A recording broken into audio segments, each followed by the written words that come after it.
Narciso se enamoró de sí mismo al ver su reflejo en un estanque de agua.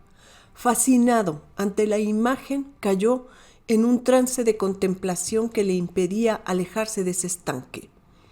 La tragedia de Narciso fue el nacimiento de una pasión y la consecuencia de una ausencia. No existían los espejos. Analicemos.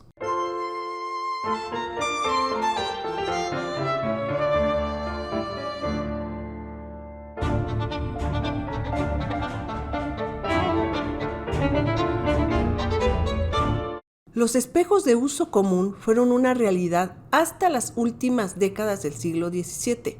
Es más, podemos decir que el siglo XVIII ya fue el siglo donde se normalizó la producción de espejos. Antes de eso eran excepciones que se documentaban con variantes que no son el espejo que ahora conocemos.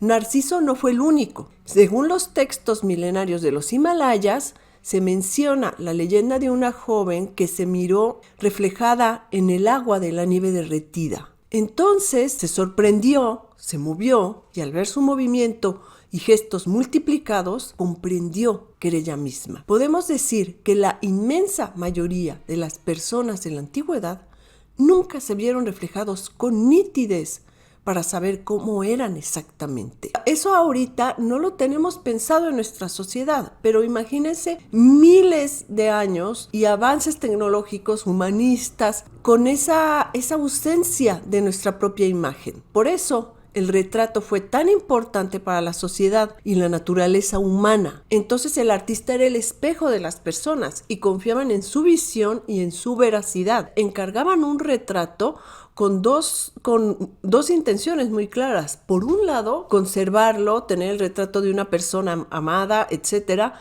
pero también para retener la imagen de esa persona o la imagen de sí mismos. Los primeros espejos eran estanques de agua, por eso se llaman espejos de agua. En nuestras culturas prehispánicas están los hermosísimos espejos de obsidiana, que son así tan misteriosos, porque son oscuros. Esas puertas para contemplar el inframundo se utilizaban de forma ritual para hablar con espíritus y con antepasados. O sea, no tenían el uso de voy a mirarme a mí. O sea, había que ver algo más allá que estaba depositado en esos túneles que son los espejos.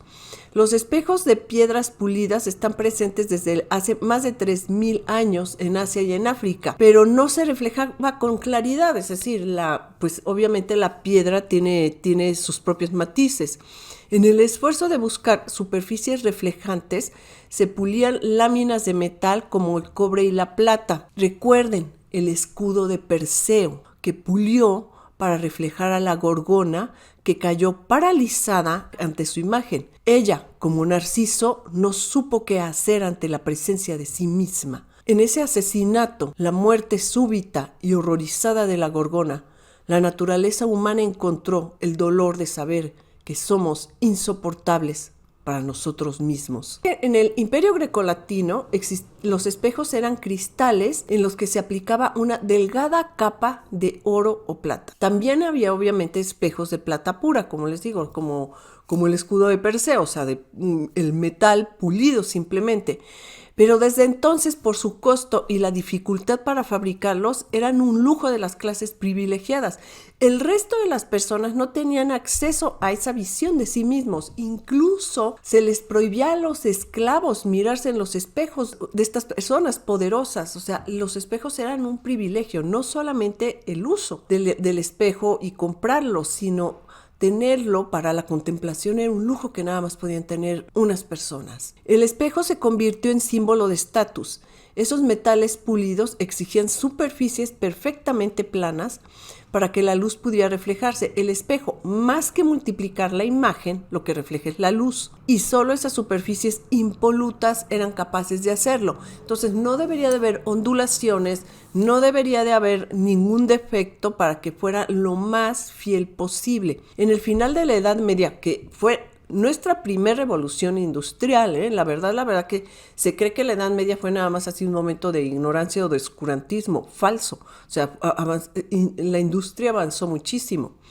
Con el avance de la fabricación de los cristales y lentes, que existen desde 1200, se inventó en Venecia el espejo convexo en el año 1300.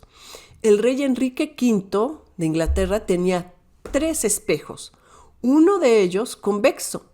Y a pesar de estar en la Guerra de los 100 años contra de Francia y hasta acá de problemas y venía, encargó a los talleres franceses que le hicieran un espejo así en calidad de urgente porque se le rompió en su viaje a Prusia. En ese momento no había urgencias y aún así tuvieron que parar la producción para hacerle su espejo. Nos podemos imaginar lo importante que era esto para él, que Shakespeare en su drama en Enrique V le dice a Kate, esta frase me encanta: no podemos estar confinados a las débiles modas de la sociedad. Nosotros, Kate, somos los que imponemos las modas y los modales. Para eso, obviamente, se requiere de un espejo y de tener mucho estilo. Los espejos seguían siendo objetos increíblemente costosos. A pesar de que en Venecia ya estaba avanzando la tecnología, Murano seguía trabajando, los espejos seguían siendo un lujo. Pero lo más interesante es que el concepto de quiénes somos, de cómo nos ven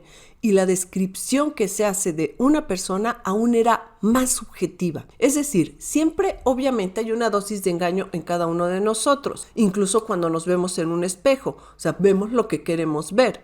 Pero en el Renacimiento la metáfora era más importante que la veracidad de la apariencia, la veracidad de las características de esa persona, porque esa imagen era para una minoría que, ¿saben qué?, tampoco la tomaba en cuenta. Los retratos, por ejemplo, Bronzino, que es así un retratista formidable, sus retratos son bellísimos, fue retratista de los Medici.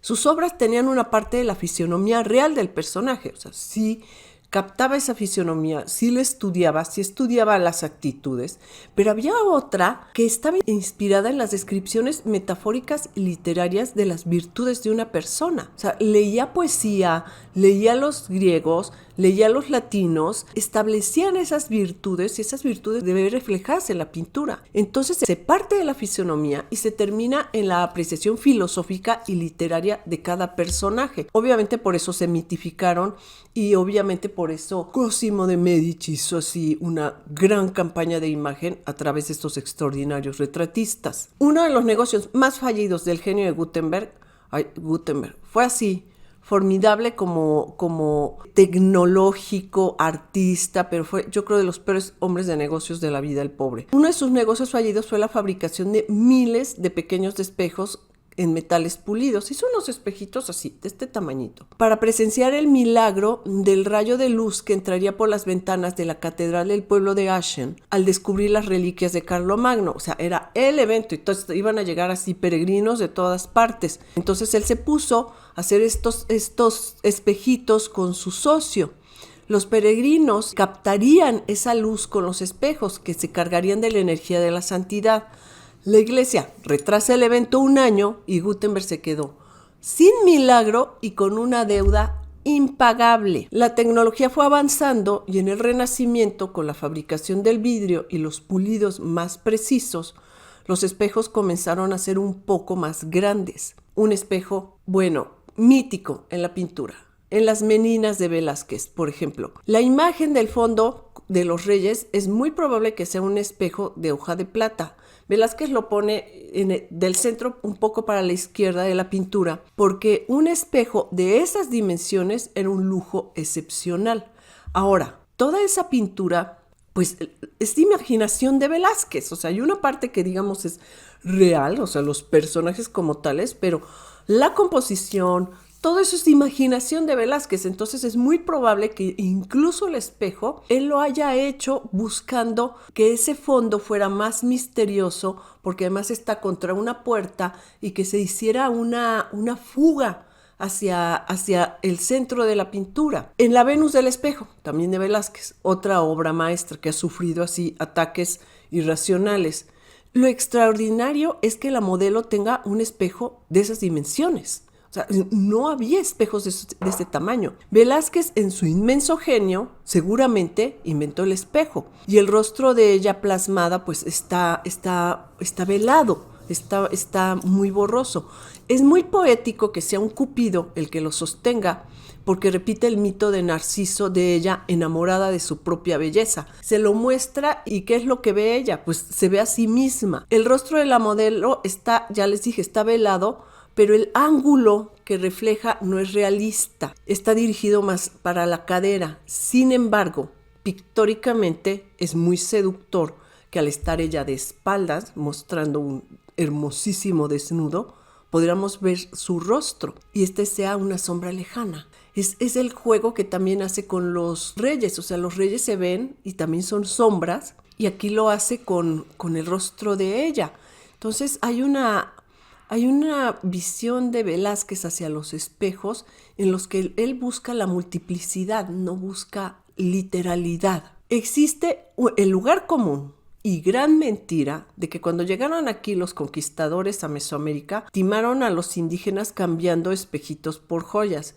Y esto se repite de verdad con un chauvinismo pasmoso, porque los espejos entonces valían más que las joyas. O sea, esos espejos, el que vemos en las meninas, el que vemos en la Venus del espejo, esos espejos valían más que una joya, valían más que una propiedad, valían más que una pintura, más que una obra de arte. Costaban carísimos. En ese caso, de ser cierto esa leyenda, entonces el troque fue igualitario. O sea, los espejos que les dieron eran o de hoja de plata o las primeras aleaciones de mercurio y forzosamente de tamaños pequeños y fabricados en Venecia. Entonces eran piezas caras, o sea, sí constituían un regalo. Por eso ya saben que el otro refrán de que si rompes un espejo tienes años de mala suerte es porque eran muy caros y eran más caros que cualquier cosa. Entonces romperlo, pues sí, pues qué mala suerte, ¿no? Otro espejo mítico en el arte, el matrimonio Arnolfini de Van Eyck. ¡Wow! Pocas obras de arte así tan formidables podemos tener. En esa obra maestra, el espejo convexo del fondo es el símbolo más excéntrico de la riqueza de esa pareja. Van Eyck se toma la licencia de hacerlo un poco más grande, pero pues obviamente si se trata de que la pareja luzca, pues dijo, vamos a hacerlo un poco más grande, ¿no? Está en el centro de la pintura y es el ojo que rompe la intimidad con un túnel que se va a la eternidad, que significa ahorita mismo esa obra. El gran impulsador de la industria de los espejos fue el rey Sol, Luis XIV de Francia. Su madre, la reina Ana de Austria, tenía un espejo, era uno de los más grandes que había en ese momento en Europa, que fíjense, era más o menos del tamaño del espejo de la Venus de Velázquez, de unos 40 centímetros por 30 de ancho. Luis, ya rey, cultivando su vanidad, quería espejos más grandes. Además, era bailarín, o sea, obviamente necesitaba espejos. Así que comisiona a Colbert, su ministro de Finanzas, que lograra que los hicieran en Francia, porque el monopolio seguía estando en Venecia y seguía estando en Murano, y evolucionara la tecnología, dijo, porque pues estos espejos tan pequeños, o sea, ¿cómo te explico? No me sirven de nada. La fábrica más grande que estaba en Venecia, pues los hacía de un tamaño, del único tamaño que había, o sea, había impuesto esa medida, y además era muy caro y trasladarlos siempre conllevaba el riesgo de que varios se rompían. O sea, ¿qué les puedo yo decir? Un lío. Enviaron espías entonces, fíjense, eso de que el espionaje tecnológico y tal, no se crean que es de ahorita mismo, van a ver. Enviaron espías para que averiguaran la técnica de los maestros espejeros, y el embajador que estaba en Venecia les advirtió que si el Vaticano se daba cuenta iban a amanecer flotando en el mar. No importó, la obsesión de un fashionista podía estar por encima de la santa venganza del clero. Se llevaron a los maestros espejeros a Francia, o sea, los contactaron, los convencieron, se los llevaron a Francia y en el Vaticano obviamente se pusieron furiosos y aplicaron uno de sus sistemas que hoy implementa, por ejemplo, la Camorra. Amenazaron con matar a sus esposas y familiares. Así les dijeron, ustedes no regresan y mira, tu esposa la vamos a matar. Luis XIV les dio, para convencerlos y decirles, no lo van a hacer, quédense en Francia, bla, bla, bla, les dio unos sueldos altísimos para que siguieran haciendo sus espejos. Por ejemplo, un maestro espejero ganaba más que Molière y el músico Lully, que eran así de los súper consentidos de la corte que tenía Luis XIV. Ante la negativa de regresar, porque pues, obviamente no quisieron regresar, estaban ganando un dineral, los trataban súper bien y además les dijeron que si se casaban con una francesa les daban la nacionalidad. Entonces aquí viene otra decisión del Vaticano, y cualquier parecido con el Padrino o Al Capone no es coincidencia. El Vaticano ordenó simplemente, dijo, mátenlos, y enviaron a sus mejores envenenadores, y 2 maestros espejeros tuvieron, cuentan las crónicas, una muerte dolorosa y larga por el veneno. Pues obviamente los envenenadores venecianos son así proverbiales, son de los mejores que hay. Los demás pidieron entonces, dijeron, bueno, les pidieron perdón al Vaticano, pero dijeron, mejores condiciones de salario y de trato para que regresemos al Vaticano. Se les otorgó el perdón y regresaron. Y aquí viene una de las ventajas del absolutismo. Necio, Luis XIV comenzó a construir Versalles y ordenó entonces el famosísimo Salón de los Espejos. Y no había espejos. Así que su primera fábrica, la Fábrica Real de Cristales para Mirar, así se llamaba, no se llamaban espejos, se llamaban cristales para mirar, y los maestros espejeros franceses comenzaron a hacer experimentos hasta que consiguieron sus espejos en producción industrial. Y no eran grandes, pero Luis ordenó juntarlos en paneles, lo cual fue muy inteligente. Entonces tomaron los espejos y fueron haciendo paredes, borrando las paredes del salón. ¿Se pueden imaginar esa inauguración? A mí me hubiera gustado estar ahí. La inauguración del Salón de los Espejos fue el gran evento nacional. Por primera vez en la historia había paredes de espejos. El Rey Sol entró acompañado con música de Lully. Así se debe entrar a cualquier lugar, ¿no? Con música de Lully. Ante una corte que lo seguía pasmada. O sea, nunca se habían contemplado de cuerpo entero. O sea, la gente se vio por primera vez de cuerpo entero. Se pueden imaginar el shock de verse multiplicados en cristales, y dicen las crónicas que eran como ventanas a la nada, de ver a los demás en todos los ángulos simultáneamente, todos los que estaban ahí reunidos. El presente fue repetitivo, como el eco que gritaba decenas de veces los mismos nombres. La gente entonces fue en masa a conocer Versalles, que aún lo estaban terminando de construir, porque ya ven, esto fue así, una obra gigantesca, pero en ese salón anunciaba ya la grandeza que iba a tener el palacio. Los reyes y gobernantes de América, Asia y Europa comenzaron a encargar los espejos a la Real Fábrica de Cristales para Mirar. Entonces la moda, obviamente, ¿qué sucedió con todos estos espejos? Pues que la moda se revolucionó. La obsesión por los peinados, las joyas y el espejo se incorporó como una forma de conocernos. O sea, ya teníamos una otra manera de apreciarnos a nosotros mismos.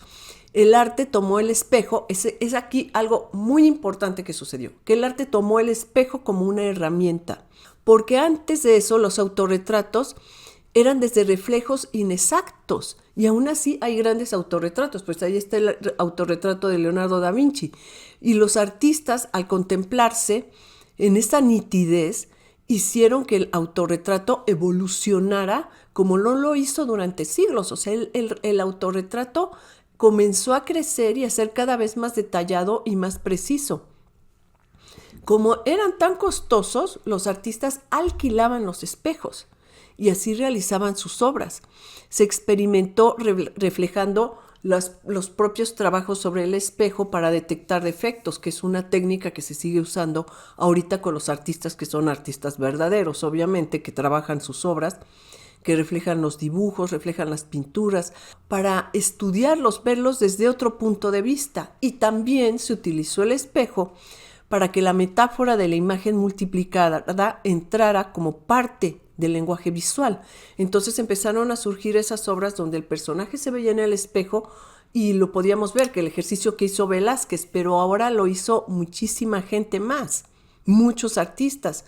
En el siglo XVIII el espejo ya era de uso común, la fábrica tenía muchísimo trabajo y estaba enviando espejos a todas partes, y existían los espejos de una pieza en grandes dimensiones. O sea, el primer espejo de grandes dimensiones era un espejo de 1,50, y así fueron creciendo. El cambio, claro, donde ya dio un giro todo esto, donde ya los espejos, ya existen los espejos grandes y etcétera, en la coquetería surgen los espejos de bolsillo.